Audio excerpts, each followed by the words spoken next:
stories. Many of these houses, people will tell you that they're haunted, but they don't want their houses pointed out. I did get permission, however, from Bill and Linda Kelly, who live in the second house at the end here, that are known as Hitchcock Hall. They were forewarned their house was haunted when they first moved in, but of course they didn't believe it. Well, sure enough, shortly after they moved in, Linda started losing things, she thought. But then real weird things would happen, like the dog dish was on this end, the next morning it's very neatly arranged on the other end of the room. The straw that broke the camel's back, and she bought this brand new bra, couldn't find it anywhere. A couple days later, it's spread out on the bed. So she had heard Hitch was quite a, like practical jokes. So she basically yelled at her house and said, "Cut it out, Hitch, it's not funny anymore." And sure enough, he stopped doing it. Well, her husband Bill is kind of a scientific guy. He doesn't believe in ghosts. He figured she was making it up or losing things or whatever. So after Hitch stopped haunting her, he started missing things. For example, he was a big peanut butter eater, and they had the special cupboard for it, and he'd look in there and it's gone, and he'd look in there and it's gone, and he'd look in there 3 or 4 times and then it's back. She said the first time it happened, his face was white as a ghost. True story. That's just one of several stories in this area. You have homeowners who have claims of objects moving in their homes. They even have claims of hearing ghostly whispers when they know they're the only ones there. There have been a few claims of actual apparitions that they've seen, even that have scared the daylights out of them. You might wonder what kind of circumstances can manifest a haunting like that in a home. Well, I'll go ahead and tell you the story of my grandmother. My name is Sarah. My grandmother's name was Mary. She had a home very near here that was part of the Underground Railroad. It was one of the last safe houses before reaching freedom in Canada. We saved many slaves through that system, but unfortunately we weren't able to save them all.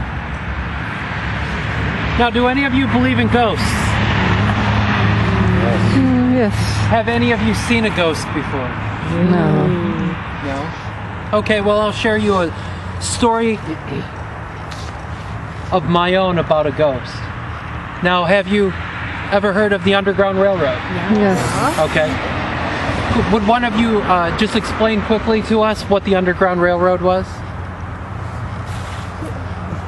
Safety route for escaped slaves. Excellent. Thank you. Now, back in 1850, when I was 10 years old, my pa, he built a trap door into our living room floor, and it led downstairs into the cellar. We had a secret room where we would hide slaves. So what we did was we laid out a rug and placed Granny's rocking chair over that trap door. Now, anytime the bounty hunters came looking for the slaves, or any outsiders came over, Granny would sit in that chair, and she would pretend like she was sick to keep them out of the room. Now, some of these visitors were very persistent, and they didn't care. They came in, they were going to investigate. So Granny would pretend like she was crazy. What you looking at? And she would start talking to invisible people and singing bizarre songs. It was absolutely brilliant, and it worked every time. Despite our success, I had a very difficult time at night when I was going to bed. I would have panic attacks and insomnia because I was so afraid that somebody was going to find out about our little secret. Because if they found out and word got out, we could lose our house. We could end up in jail, or even worse, we could end up dead. Now, about 10 years after Pa put that trap door in our living room floor, Granny passed away. And some strange things started happening shortly after. We would walk into the living room and we noticed the rocking chair rocking all by itself. And it would actually rock for a little while before it would come to a stop, and we all witnessed it. Now, Granny, she was what you would call OCD in today's terms. She had a place for everything, and you wouldn't dare touch or move any of Granny's things. She was very particular. Specifically, she had this china set displayed. It was her pride and joy. She had it neatly displayed on the counter. Well, after a while, Ma decided that she got tired of seeing it out there, so she put it away. Lo and behold, 3 days later, it was laid out exactly the way Granny had kept it.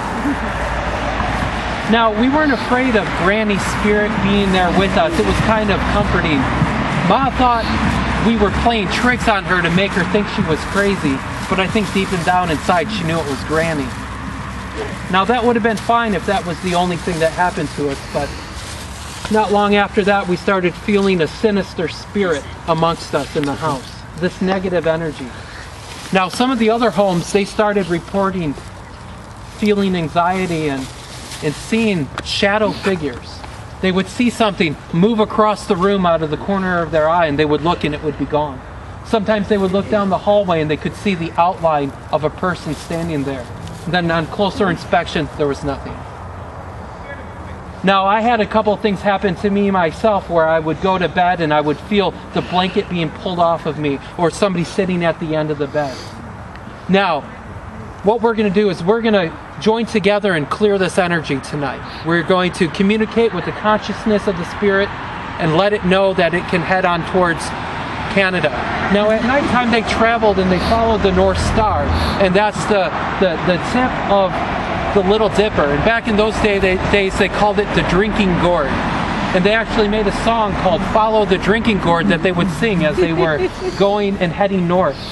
And the North Star never moved. It always stayed in the same spot, so they always knew how to head there. So what I'm going to do is I'm going to go through a series of questions. After each question, I need your help to say, follow the drinking gourd. Are you with me? Mm-hmm. Okay, Yes. let's go ahead. Aren't I terrified? Follow the drinking gourd. But if I go outside, don't I risk getting captured, and couldn't I end up killed? Follow the drinking gourd. Are you sure it's clear? Follow the drinking gourd. Can't I taste my freedom? Follow the drinking gourd. Isn't my future bright? Follow the drinking gourd. Aren't I ready to continue my journey? Follow the drinking gourd. Awesome. Thank you guys so much. Thank you. Your next stop is over at the church, and you can follow your brilliant lead. Hey, meatbags! I got a new song to sing. You ready? Okay. I think you'll catch on once I start it. Follow the drinking gourd. Follow the drinking gourd. Follow the drinking gourd.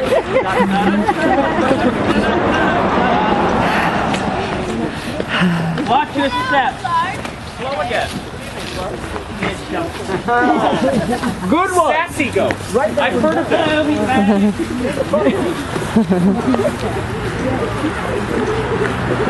Now we're heading to church.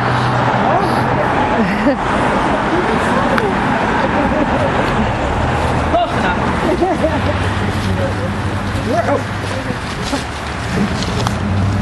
Still walking.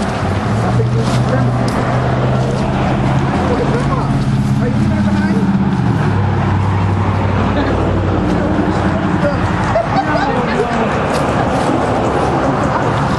Fenton's Oakwood Cemetery is located up the hill back there, behind Shiawassee Street. Some of Fenton's most famous and infamous residents are buried there, including me. Oh no! What's interesting is I told you that I died when a tree fell on me. I was just informed that in 2007, when that Fenton had a tornado, believe it or not, a tree fell on my headstone. Is that, or is that not ironic? A tree fell on his headstone. Now I'm going to tell you some superstitions regarding graveyards. I told you I'd be checking up on that. You must hold your breath when passing a cemetery, or you will breathe in the spirit of someone who's recently died. Never wear anything new to a funeral, especially shoes. It's bad luck. Do not put the clothes of the living on a person who is a corpse. That person who loaned the clothes will die once the clothes decay.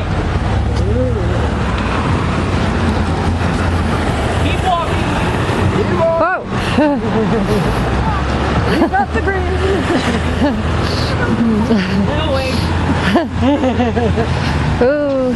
They'll wait or they'll go to jail. I said they'll wait or they'll go to jail. Tell them again about the grave. Are we all accounted for? I don't think they'll hurt it. Just can't lose them. It's bad luck for a pregnant woman to visit a cemetery. Wait. Hi. Hello, people. Oh, we got one.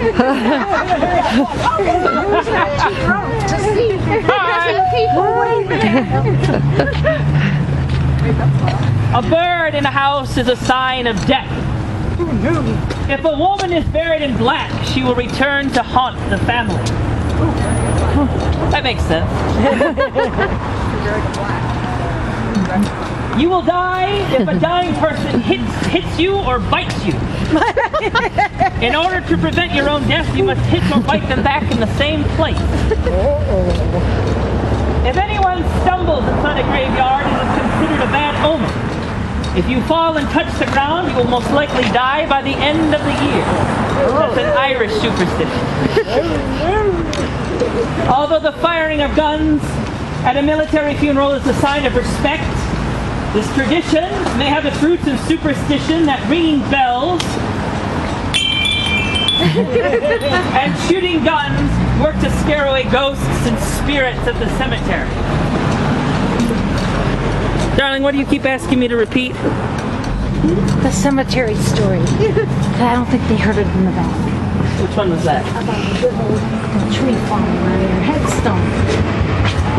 Oh, okay, I'll do it when we file up.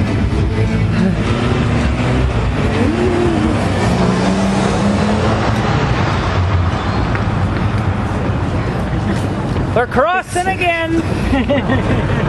We'll let this guy go by. Come on, horse.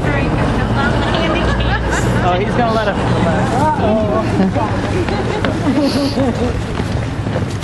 There's my friend. Hit the dumb orange cone. Oh.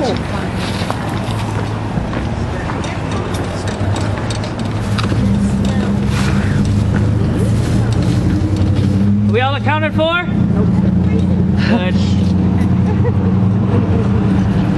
I was asked to tell you, if you didn't hear before, I died because a tree fell on me in my real life. When a tornado came in 2007, a tree actually fell and hit my headstone and crushed it. Pretty ironic. Watch your step.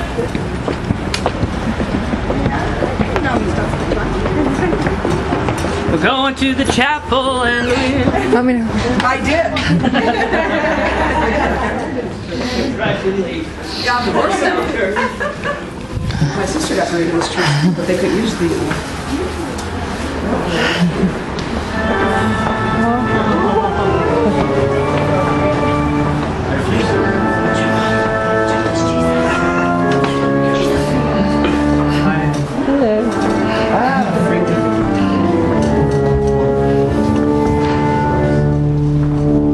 What's a ghost's favorite place?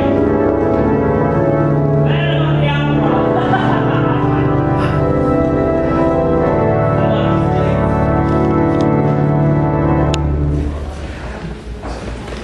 If you'll all just come over and sit in this section here, that would be good. Keep going, meat bags. Say what? Oh, what a charming guide you have tonight. You're the lucky ones. Oh, they are. This is the absolutely best looking group we've had so far tonight, don't you think? Oh my goodness. Well, welcome here, and of course we were expecting you. We were? Of course we were. Even though we've passed on, we still are aware of what's going on around us. Who passed? And you, and me, and the others who are just floating around in here. Oh, I gotcha. We're supposed to do some happy haunting. Making those little footsteps across the floor. And perhaps a little book that falls off the shelf. Or my favorite and the chair that creaks and rocks back. Oh, my favorite is just always so scary. Oh, I know you love that one, Gertrude. Oh, we didn't introduce ourselves. How rude. We're so sorry for I am Gilda. And I'm Gertrude. And this is Gustav. Oh, please tell me, what day is it? Oh, Saturday, the weekend. Oh, I love the weekend. Oh, but what month is it? October. Autumn. The falling leaves. So Weren't you married in October? one time, I think one of them. This month? Oh, and tell us what year. What year is it? 14. Ooh, time has gone by. Well, it just has stood still, actually, for us. Yes, it has for eternity. Oh, but I do like it when the living will talk to us. And they'll answer my questions. You know, those ghost hunters where they say, if you are here, knock on the table. And of course, I knock like that. And they go, oh, she's here. Well, of course I'm here. I just get so irritated with that. It's embarrassing. Oh, of course we're here. I just don't like it when they do that. Well, I know you have always been so emotional. I remember when you got all worked up with Mrs. Busey when we got that new organ. You remember Myra Busey? Well, yes, I'm speaking of Myra Busey. I'm speaking to the dead and the living and anyone who would listen. Oh, that Myra Busey. She was always so stern and coarse-looking. She was quite a mean-spirited person. Why, just the other day I was standing over near that organ, and here she comes walking towards me. Oh, the look on her face just gave me the creeps. Ugh. I told her to go out and hunt somebody else, go hunting, and I remain as a benevolent spirit, I told her. Yes, well, I know you do. And, you know, the organ was always Mrs. Busey's pride and joy. Yes. And she still feels responsible for it today. And, you know, I heard a story from the organist who says she plays the music perfectly, never misses a note. And yet occasionally there is a sour note. Well, who could it be? Who could it be? Who could it be? Not the organist. No. No. No, it would have to be Myra. Yep, she just wants to prove that she's still in charge, I suppose, and she was the best organist that ever lived. Seems like she hasn't changed much in passing over. Well, do you know the interesting thing I remember about Mrs. Busey is her maiden name is Horton. She's Myra Horton, who married Charles Busey. He had quite a bit of money. And then Myra's sister is Mary Horton, who married Horace Rackham. Oh, Rackham. And she too married into quite a bit of money. Oh, absolutely. Both of those girls, they knew how to find some rich men, didn't They certainly did. Now, I don't gossip, so I'm going to say this just one time. You better listen closely. Okay, then. They had quite a feud between the two of them about money. You don't say. Yes, Myra would buy a brand new hat, and Mary would notice it, and of course everybody would be all excited about the new hat, and Mary would go out and buy a new hat, and of course it would be bigger and better, and back and forth they would go with hats and coats and gloves. Oh, that's sisters for you. But you know, it got a little bit different as time went on for them. Age does that to you. What happened was when Horace passed away, his estate, the Rackham estate, was left in his wife's name. And Mary Rackham brought the money back to her hometown as a Fenton girl. And she brought her sister, Myra, on board as the vice president. Isn't that wonderful? So the two sisters were overseeing all this money. And their decision on how to spend it was to build the Fenton Community Center. Oh, that is marvelous. Isn't that wonderful? And as well, the fire hall. The fire hall, too? Yes, lovely sisters. So they resolved that. Well, yes, and we really benefit from Oh, that. it's just We're lucky to have them here. Yeah. And you know, Gertrude, you know I never gossip, but I will offer this little tidbit of information Oh, just make in it this ghostly exchange we're having.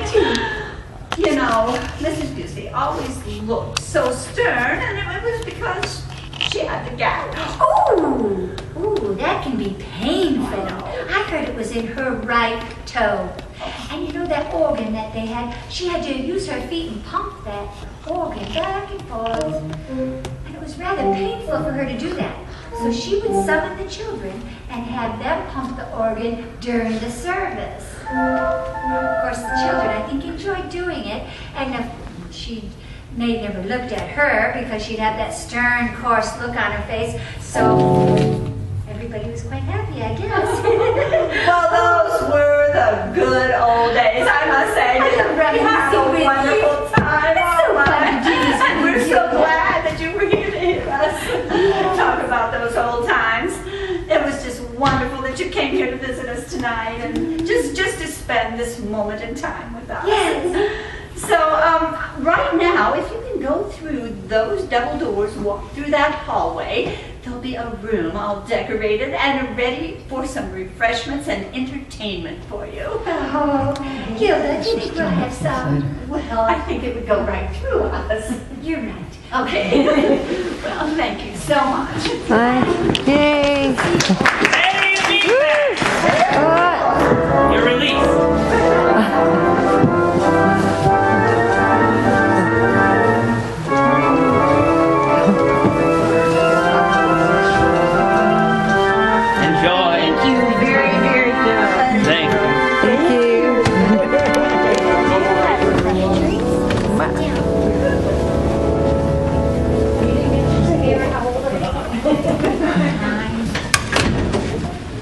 It would go right Still good. I love you so much. So dark.